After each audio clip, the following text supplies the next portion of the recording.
निकल गेलो मरे लगलियो रोडा पटल कारे निकल गेलो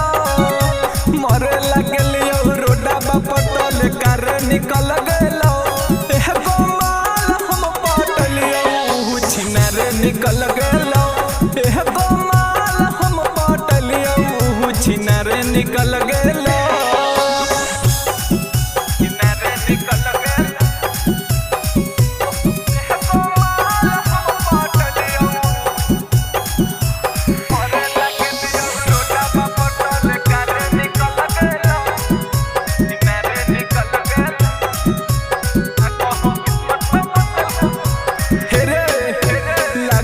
किस्मत में मुद्दल को कूदा हमरे साथ खाली ऐसा न होता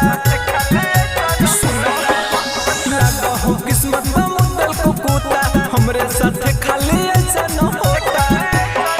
हरे पंखा चलावे गलियो तले तारे निकल गेलो पंखा चलावे गलियो तले तारे निकल गेलो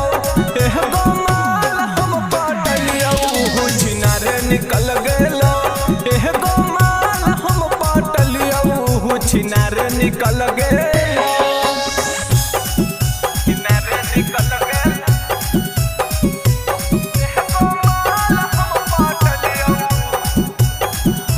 मरे लगलियो रोडा पटल कारे निकल गेलो छिनारे निकल गेलो लगा हो जिंदगी ऐसा ही होरी सुन लगा हो जिंदगी ऐसा ही कटत पर निराला से मालन पटत लगा हो जिंदगी ऐसा ही कटत पर निराला से मालन पटत नौकरी हलो मिले वाला सरकार बदल गेलो नौकरी हलो मिले वाला सरकार बदल गेलो एगो माल हम पटलियो छिनारे निकल गेलो एगो माल हम पटलियो छिनारे निकल गेलो मिक्स बाय पूजा यादव।